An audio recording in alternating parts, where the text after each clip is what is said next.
I was able to get to know some really, really cool women, women that inspired me, women that like raised the bar for me and taught me who I wanted to be. I was able to observe and see different family dynamics and friendship dynamics and take and learn things and take things that I liked. And that was definitely super special, but I feel like it was a stepping stone into what I'm doing now.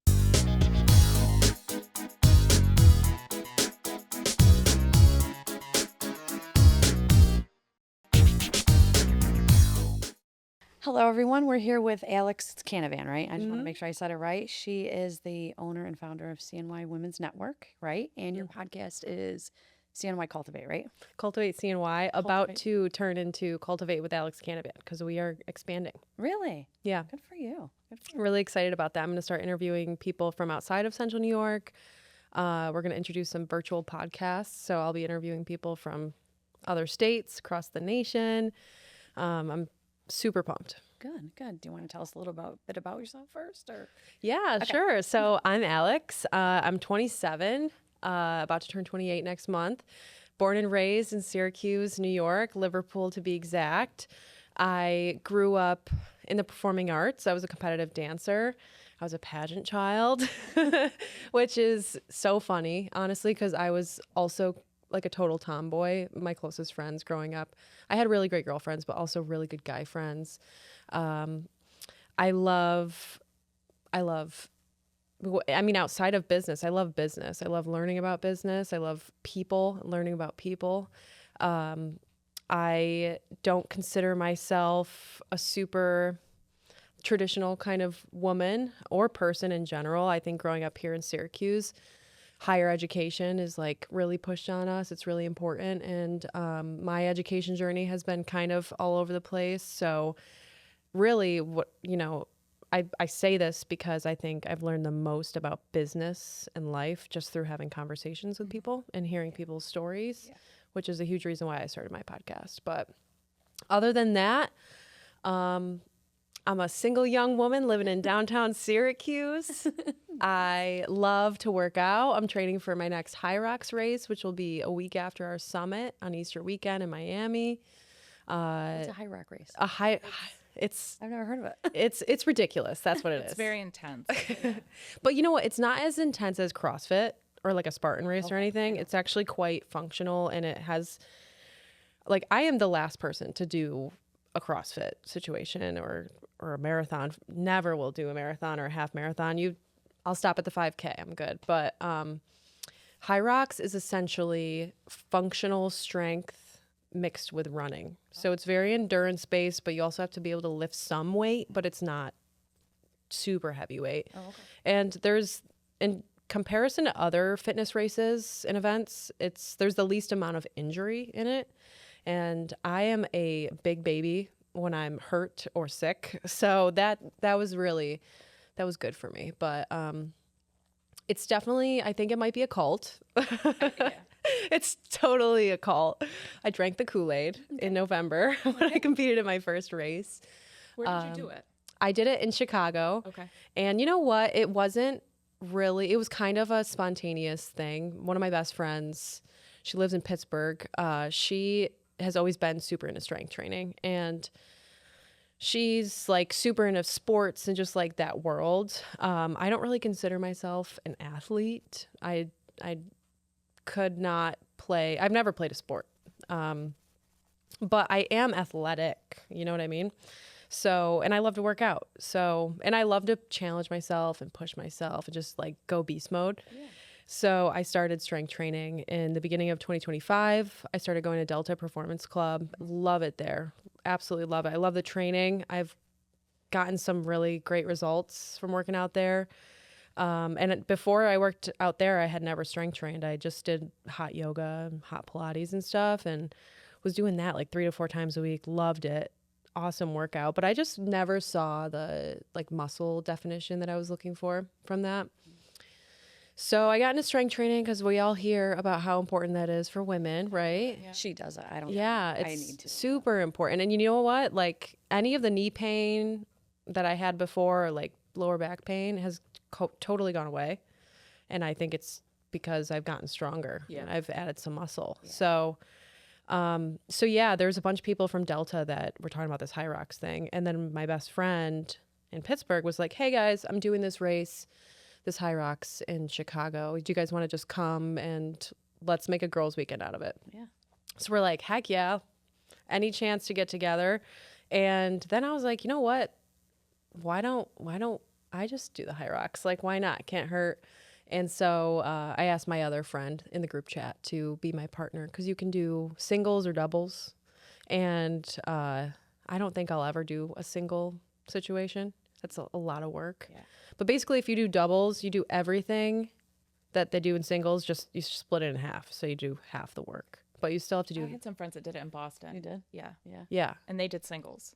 Yeah. That's pretty. They were like hours. Like, I think one of them was over 2 hours. Yeah. If I'm right. Jeez. Well, so it's a timed race, and basically there's 8 different stations, different workouts. You and you have to go a certain distance or hit a certain number of reps for each workout. And in between each workout, you have to run 1 kilometer. So you start off the race by running 1 kilometer, then you go to the ski ergs, and you have. I do love those. I despise the rower, but I do love the ski ergs. And you have to do that for 1,000 meters, but with a partner, 500. You just kind of like go back and forth, 250, 250, 250, so you can rest. And then there's like wall balls, there's farmers carries, you have to do sled push and pull. It sounds pretty cool. You could do I it. would do it. People of all shapes, sizes, Yeah. ages, walks of life, Yeah. they're all at this event. And that's why I love it. It just feels like a true community of all kinds of people coming together out of like a love of fitness. And do you feel like it's kind of like a marathon, like you're just constantly running? It's different. So it kind of, your attention is like more, you're more into it. Like, yeah, interested. it's much more engaging Yeah. mentally for sure. It's like I prefer the workouts and the strength stuff definitely more than running. Yeah. I mean, my partner that I work with, like she's more of a runner. Yeah. So she was able to kind of lead the way and I just had to keep up with her. Yeah. But I'm a little bit stronger than her, so I was able to kind of do more of the strength stuff. And I can just safely say, like, you don't have to be a crazy athlete to do a High Rocks race. Right. The energy at that event, though, was just incredible. I mean, you look around and it's just like a room full of smiling, healthy people that are just there for an event centered around health and fitness. And most events that we attend are centered around drinking and food and eating and and that's all great too. I mean, I love the stuff as well, but yeah, it's a lot of fun. I'll be doing it in Miami in 3 weeks. So I'm like training for that on top of good for you. Training for the summit. Good for you. So let's get back to, do you want to tell us how you came up with this idea that you had?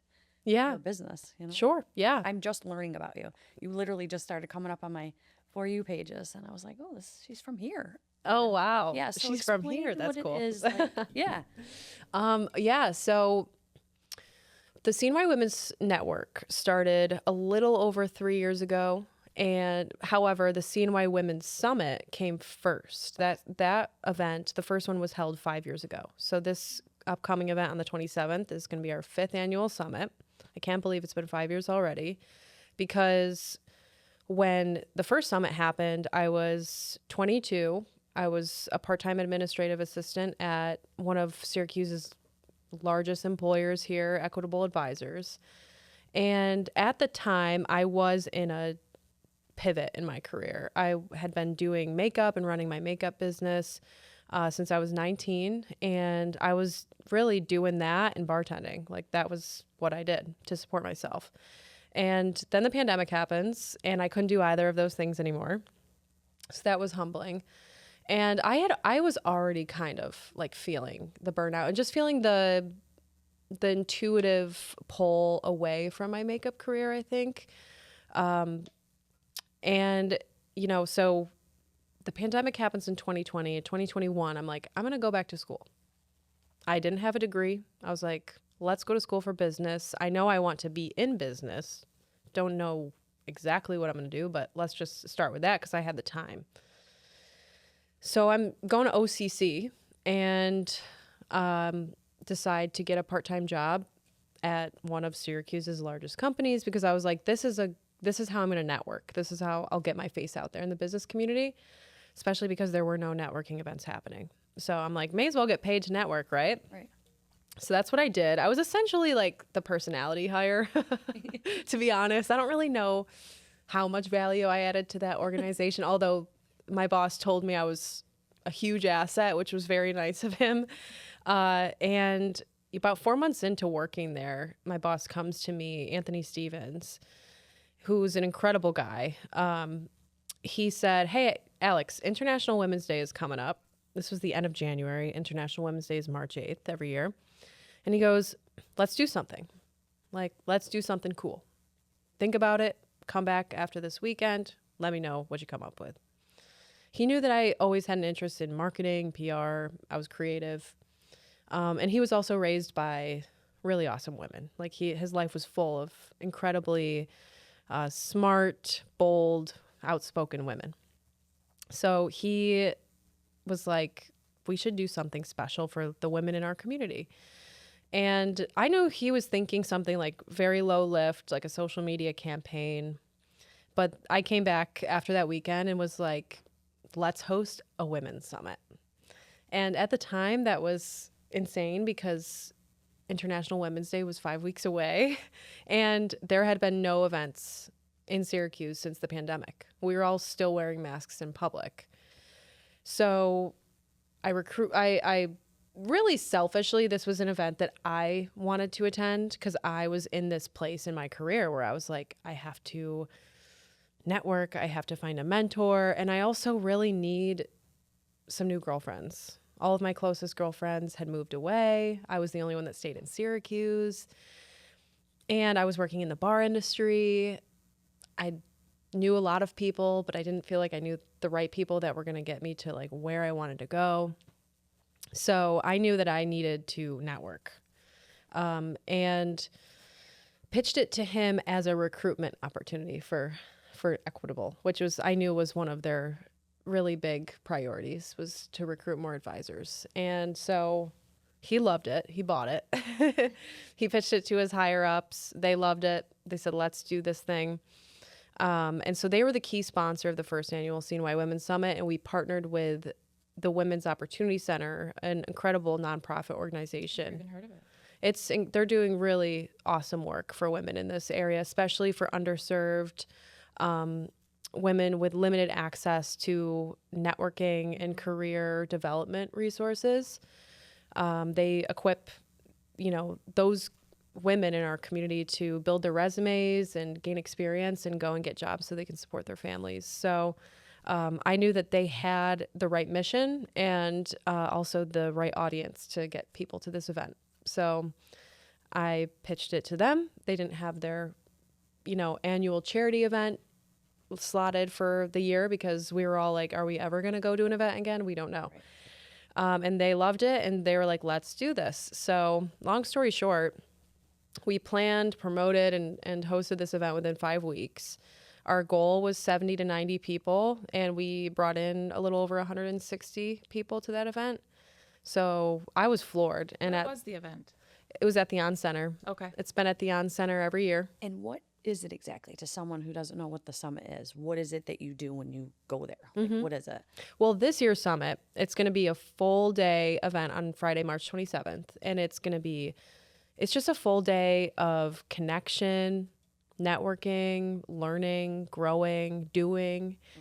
Okay. There's panels on the main stage. We've got workshops, breakout sessions, and we also have some really cool experiences with our partnering brands that are going to be hosting some brand activations. We've got like a headshot booth going on.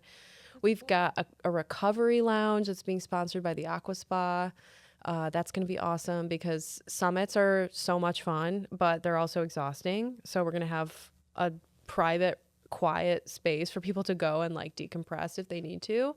And also just get to know, the fabulous people at the Aqua Spa. I don't know if you guys have been there, but No. It's out in Oswego, and Okay. it's gorgeous. Oh my gosh, one of the most beautiful spas in this area, I think. I just followed a girl. She just put Lauren Cavella. Oh yeah, Well, yeah, She just was at a spa in Oswego. Was yeah. that the spa? That's her spa. Okay. That's so her she spa. yes. Every time she travels, she does a day at the Aqua Spa. Okay. She So- told me. What are you doing at the Aqua Spa? Are you getting like IVs? So the Aqua Spa originally became like known for float therapy. So they have. I've done that before, and I gotta tell you, it was the weirdest thing ever. It was- I mean, then you should do it again because I think Yeah. it's incredible. it's like the saltwater float, right? Yes. So that's what they originally were known for. Okay. And when I have done it, I keep telling myself I should do it on a monthly basis. It's really good if you feel stuck. You know what I mean? Mm-hmm. Especially being someone in business, and every day is different, and you're constantly having to make like big decisions, and there's people depending on you. I mean, it's easy to feel stuck all the time. And it's really a matter of how do I get unstuck? And especially if there's like a really big situation you're navigating, or like a big solution that you need to come up with. For me personally, if I don't know how to solve a problem, I'm going to avoid it. Right. Yeah. And I think that when that happens, you really need to give yourself space and silence. And I think the float tank is perfect for that because it's literally sensory deprivation.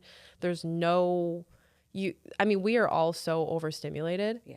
So when you're in the float tank, there's no stimulation whatsoever. So you're truly able to listen to your thoughts. And whenever I've done it, I have been able to think about things that I didn't even know I was pushing off. And I was able to creatively problem solve and actually get somewhere. For me, for some people, float therapy can be really meditative, relaxing.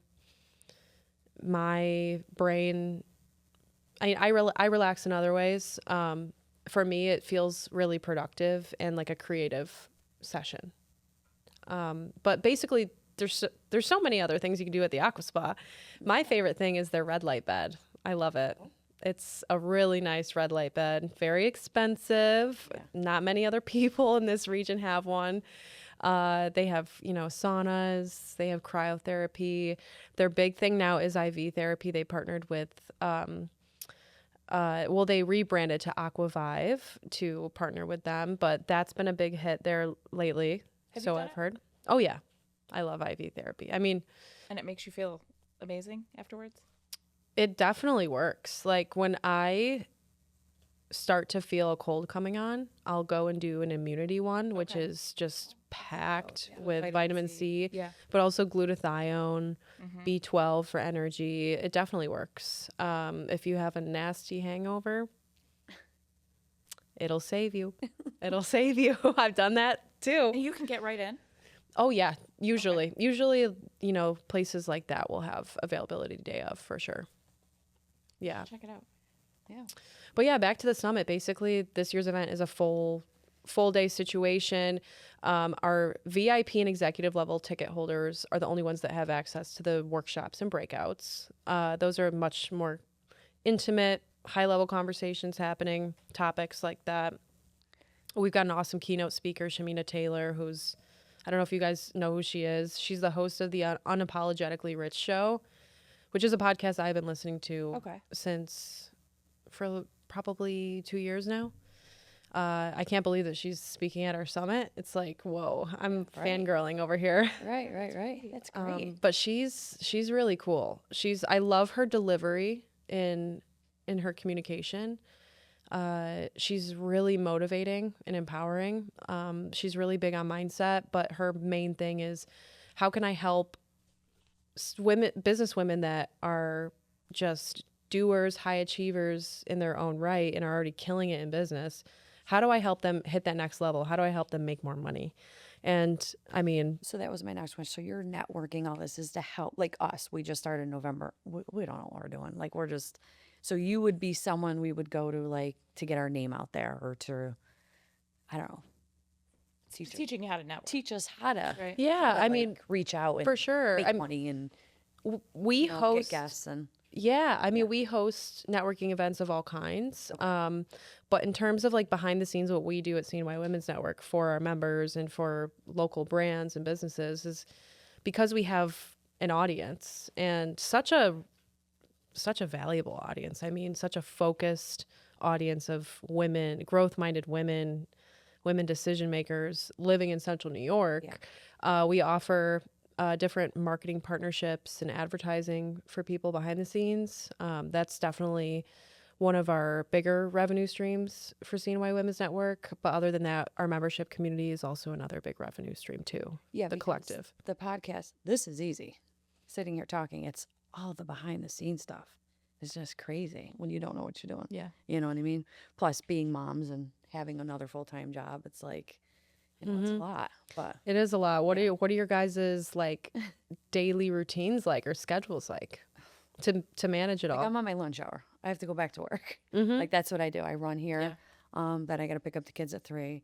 I got to go meet for a play date at Sky Zone. Then we got to come home and do homework. It's a lot of driving. Then we got to eat. A lot of driving. I was in a basketball tournament all weekend in Auburn with my son, but I love it. Yeah. I wouldn't change a thing. You know, I didn't get to sleep in this weekend, but who cares? One day they're going to be gone. Yeah. You know what I mean? Absolutely. My And life is my kids, and my husband. Yeah, you got to spend that time when you have it too, because then they'll be out of the house, and you wish you'd spend more time. And you know, I'm not a mother,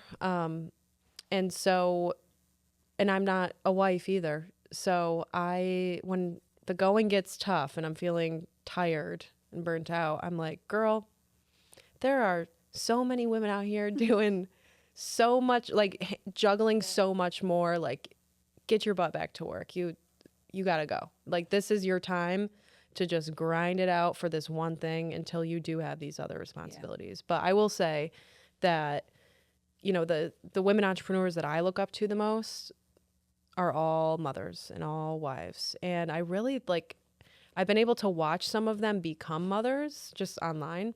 And it's really incredible what happens when a woman entrepreneur steps into motherhood, what happens with her personal brand and her business from what I've seen. I feel like things explode from there. And I don't know why that is. You would think that things might slow down a bit because her attention has to go somewhere else. Yeah. But for some, you know, some of the ones that I've been watching for a while, I would think that it's because being a mother gives you so much more purpose and drive and resilience. It's my big thing too was I feel like as a mom, I'm not knocking it or anything, but like you're on the back burner. It's your kids, your job, your husband. It's like I just feel like it was the same thing all the time. I'm like, I want something for It's myself. like Groundhog's Day. I That's what want it to is. do something that, like, my husband knows I'm doing it, but he doesn't know about it. It's kind of like our thing, you know what I mean? You and I, it's kind of like reinventing ourselves. You know what I mean? I love being a mom and I love being a wife. I wouldn't change it, but I just wanted something exciting. You know what I mean? It's like repetitive, you know? Yeah. So that's why I kind of started this whole thing. Just well, to it's see good what that we you're doing this now Yeah. and not waiting until the kids are out to like Yeah. to give yourself something. Right. Right. And sure, it might take your attention away from some of the other things that your family is used to you paying attention to, or some of the things that you would love to pay more attention to. But it's also, I think, really important for a mom and a woman to set the example to her children that she matters too. Yes. And that her interests and her passions and her hobbies and her social life and her friends, they matter too. And I mean, for a mother to set the example of always sacrificing everything and putting herself on the back burner, I think what that does long term for her children is it teaches them that you're not enough to put yourself first either. Do you know what I mean? And your job is to make sure everyone else is happy and forget about your happiness. Right. And my kids and I love Disney, and I just want to be able to make money to go to Disney like 3 times a year. That's our goal. Like something, my son's going through a little something right now, and I'm just like, I just want to like cry, and I'm like, I just want to be able to get us on a plane and just go to Disney for 4 days, but I can't do that. Disney And I'm fixes like, all I problems. know, right? Exactly. I'm like, we would just For be you. so happy. I'm like, are you a Disney adult? What's your thing? For travel wise, Yeah. just in general, definitely not Disney. I feel like there are so many other beautiful places in the U.S. to visit.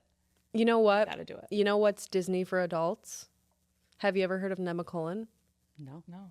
It's about an hour outside of Pittsburgh, and you would love it. It's literally the most insane resort I've ever been to. They have like How do you spell 2 it? golf courses and like 6 pools. Yeah. Like it's just ridiculous, but it's an Nemacolin. So look that up. Maybe another girls' weekend. That is something else, that place. It's literally Disney for adults, but it is also very family friendly too. Okay, I'll check it out. Lots of stuff for kids to do Yeah. there.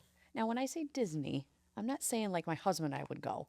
It's with my kids. Right. I love 50 See, other we did it a few things. years ago, and my husband hated it. So my husband You know, hates you it have to too. have the band for this. You have to wake up at 6 a.m. to sign up for Well, you don't whatever. have to do that anymore. And but we yeah. were like, never again. Never again. Yeah. But I think my approach to parenting would be a little bit more European, where it's like all about me and my husband and our social life. So we're just kind of towing the kids along to dinners at like 8 p.m. yeah. Sit quietly. No, I don't know. I honestly don't know what kind of mother I'm going to be, but that's beautiful. Yeah. I love that you love to take Yeah. the kids to Disney. We go everywhere. It's magical. It's Yeah. a magical place. It is. Well, we go everywhere. Like we love the beach too. We do the beach. We do everything. But yeah, and my point is, I want to be able to make it where if I want to say, hey guys, let's go to Florida for a few days. Let's, instead of robbing Peter to pay Paul, you know what I mean? That was kind of a big push too. I just want to Yeah, you want to create something of your create own. something where I'm comfortable, Yeah. because we work so hard and it's like you just can never get ahead. Mm. It's like Yeah. that's the environment we live in. Mhm. But so yeah, we're getting Yeah, there. and it's tough, I think, when you are in a location like Syracuse, I'm a huge fan of Syracuse. This is all I preach is how much we're on this upward trajectory, but, there's never been a lot of money flowing through here. No. And my husband And- would leave tomorrow. He Yeah. would move tomorrow. I just have so much family that Yeah. that's the only thing holding me here. Yeah, and growing up, neither of my parents were business owners. But even if you're a business owner, like you're still struggling. It's just that much more scary because you're the owner. Right. But yeah, no, money was tough for us growing up, always. Like money was always the problem. And it's just, part of the reason why I started the CNY Women's Network was because I was a struggling business owner. I knew a ton of other people in business struggling. I was looking around and wondering why are there just like a handful of businesses that thrive here, and why is small business so hard here? And I think it's because, there's just not a lot of money circulating around here. Not a lot of discretionary Right. income for most people that reside in Syracuse. Right. The wealth is held by very few people, and they're all living in Skinny Atlas. So yeah, I hear that. I really relate to that, especially right now. My business we're trying to navigate a lot of really tough decisions financially right now. Yeah. Yeah, totally. And you said you had a podcast, so you have 3 things. The summit is your big thing that started the CNY network, and now you have a podcast, right? Mm-hmm. Yep. Okay. Cultivate CNY. That's been going since 2023. Yep. I started it alongside the CNY Women's Network, and it really is kind of the 2 brands have been really attached to each other since then. But with the rebrand, changing it to Cultivate with Alex Canavan, we are going to start to separate the 2 brands. Oh, okay. So when you say we, are you talking about like a team of people that work with you? Mm-hmm. Okay. Yeah. So I do have a team. Whether people know it or not, people are always surprised. They think I do like everything.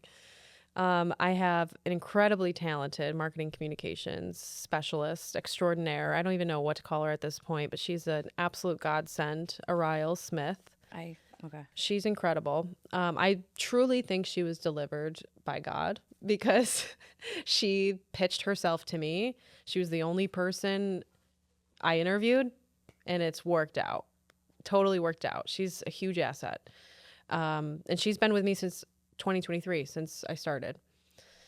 I also have Rebecca, who thinks completely differently than I do. She's an incredible support system. She is really good at making things make sense and run smoothly. So we call her our smooth operator. Okay. Very And then I also have May, who's our virtual assistant. She resides in the Philippines. She's incredible, and she manages our member community and our member communications. And then I also have Kira, who's our event coordinator. She's a contractor, so we have her on retainer. The podcast production company, Dime Media, is also on retainer, and we've been working with them since 2024. And then I also work with Canon Advisory Group. She's our bookkeeper, financial advisor that's also on retainer. So That's great. You got a big staff, yeah. it's big, it's expensive. I'm sure. We're figuring that out. Did you expect it to get this big? Do you want it even bigger? I want it even bigger. Yeah. You know, Yeah. I'm one of those people, or I'm too big for my britches. Right. I've been humbled this past year, Yeah. and I have had to kind of learn the art of slowing down Yeah. and reducing, because I'm very much like more is more. Right. But really, like, the simpler you can make things and the smaller you can make things in a way, the quicker they can grow, is what I've realized. So 2025 was a big year for me in business and in my personal life. I went through, some pretty big life transitions and some pretty big transitions in the business, restructuring things, getting rid of things that weren't working, things that were successful in certain areas, but just were not feeding the business the way that they should have been. I ended a 5-year relationship and an engagement and moved, completely uprooted my life. But I will safely say that getting rid of the things that were not working were the best decisions that I've probably ever made. That was my next question. Is it hard to balance your personal life and this? Or do you think It is, yeah, for sure. Yeah. Especially when you're going through some really heavy things. And I feel like I've been going through a lot at the same time. My relationship only ended 6 months ago. And 6 months ago is when we really had to start planning this summit. And every year, the summit for me is like my Olympics. It's like, it's all I do. And I feel like this year I haven't really been able to give as much to it as I have in years past. And where we're at right now with attendance, we're not hitting our goals. And this is the first time. Like, every year that we've hosted this summit, we've exceeded our goals. So my expectations have been super high.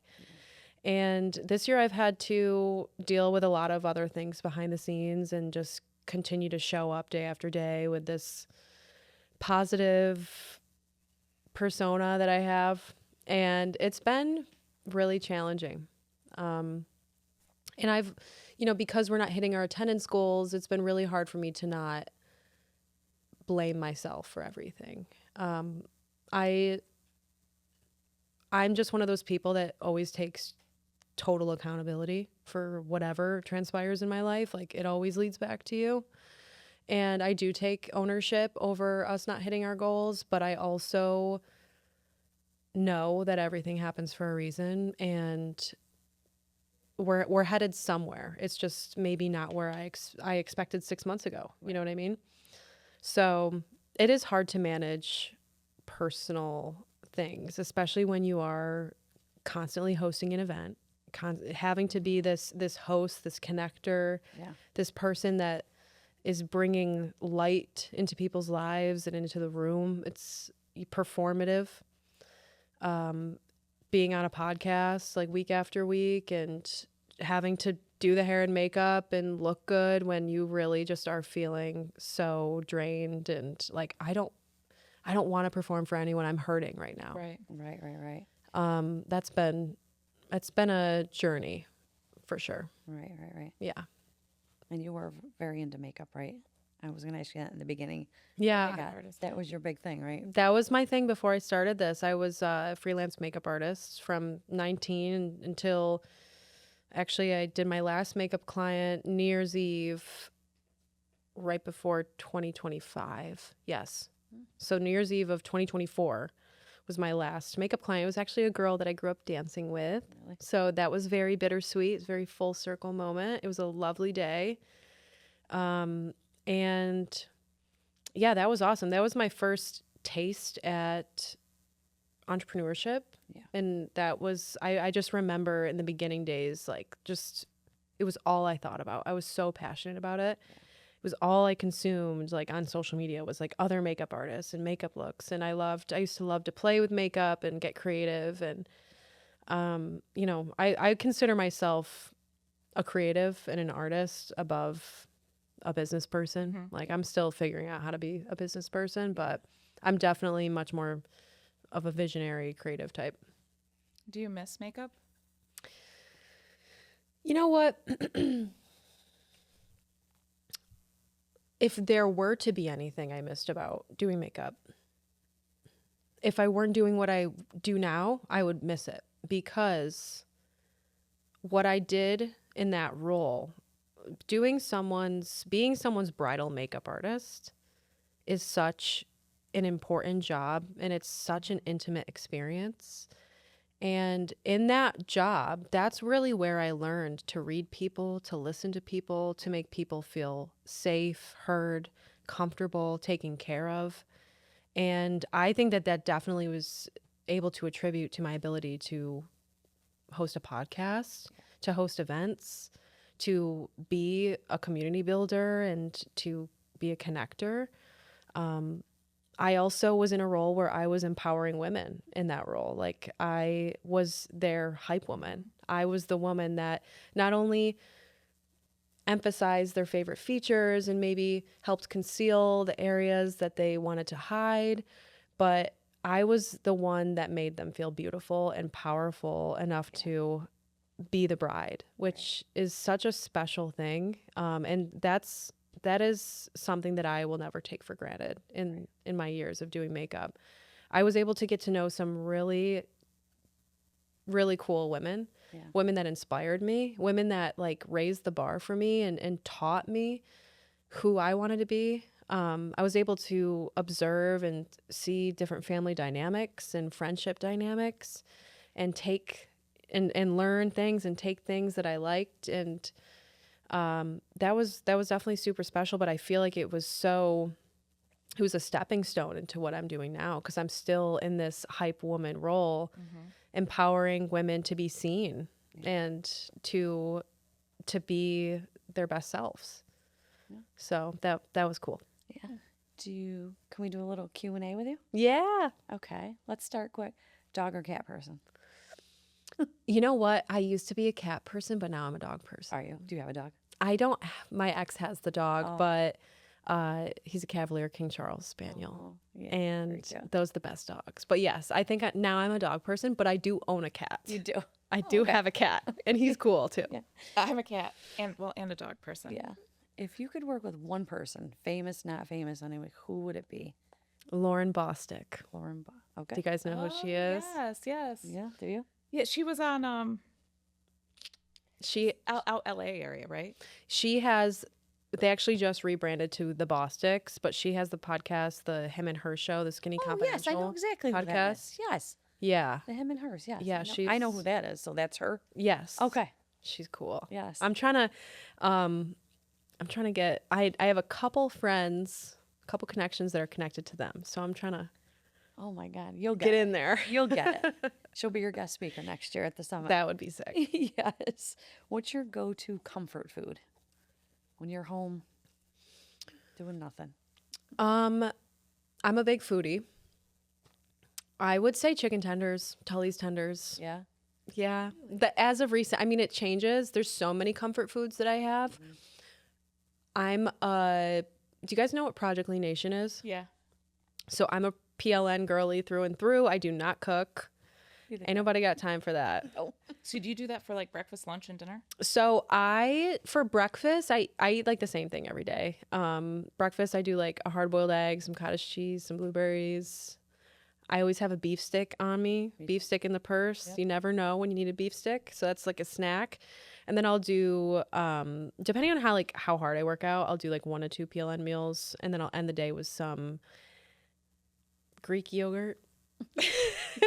But anyways, my comfort PLN meal is the cheeseburger casserole. Okay. Have you tried it? No, I haven't tried that one. It's giving Hamburger Helper, which is so nostalgic to me. I ate so much Hamburger Helper growing up. So that's definitely more of a consistent comfort meal. Imagine But- eating Hamburger Helper now Oh my God. when you know like what's in it. Now you're eating healthy. I mean, I'm not too good for anything. I would do it. Would you? Oh, I would But too. like on a special occasion, so I also, yeah, I've been having to dip into the comfort food a lot lately. I had the flu a few weeks ago. I also am in a new relationship and it's long distance. So every time I come home or they leave, I'm like, oh, I need comfort food. I need like something to heal my inner child right now because I feel so Yeah. just vulnerable. So it's been Tully's tenders and Chipotle. I love Chipotle. Yeah. Yeah. Okay, one more thing before we leave. What is one piece of advice you could give women out there? To stop caring. That's something that I've said I've done, but like recently I've like unlocked this new level of just not caring. Yeah. And I mean, I care a lot. I care a lot about what I do every day. And like, I care a lot about the things that are important, but there's so much that I've cared about and that we all care about that are so not important. And I I think agree with that. the more you can discern what those things are and quickly decide, I'm not going to care about this. I'm not going to care about this. I'm going to continue to put myself out there. I'm going to continue to tell the truth and be honest and be vulnerable when I need to be and when I want to be and just not care. Do you think that's easier said than done, or has it been an easy task for you? Easier said than done for sure. Okay. I think you have to go through a certain amount of things and hard crap to get to this level of I don't give a F-ness. Yeah. Oh, I'm there. You I know, feel the older you get, the older you get get, that. You the do more get that. tired you get. you do like- say F it. I don't even care. Yeah. Yep. And that's so powerful. And I think for a while I've been like, oh, I want to show up more like myself. There is a side to me that I do portray that is very professional and like well-spoken and, you know, business minded and all this stuff over here. But there's also so many other parts of me that I haven't done a good job at showing online. And that's the part that is really honest and just like really open and also like goofy and silly and funny. Yeah. I love to make people laugh. That's like whenever I make someone laugh or someone tells me I'm funny, that is just like the best compliment ever. You can call me beautiful. You can call me all these other smart, successful. I don't care. But if you say I'm funny, it's over. Like that's my love language for sure. Well, then we'll have to have you back, and we'll do something like that has nothing to do with business. We'll do funny stuff. Yeah. We'll be like a Theo Vaughn show. Oh or gosh, something. the pressure's Let's on. do it. 2 bears, 1 cave. What if I try and nobody laughs? That'll be so cringe. Well, we'll laugh. Okay. As long as, You won't know if anybody's yeah, right? Only if you guys laugh. Yes. All right. Well, thank you so much for coming. Thank you guys. Great. Thank you. Yeah. This was great, and good luck. Your summit, everything. Thank you so Yes. much. Right. I really appreciate your guys' time today, and it was great sitting down with you. Yes, perfect. Thank you very much. Thanks for tuning into this week's episode of Crazy Real. Please make sure to like and subscribe anywhere you listen to your podcasts, and look for new episodes every other Friday.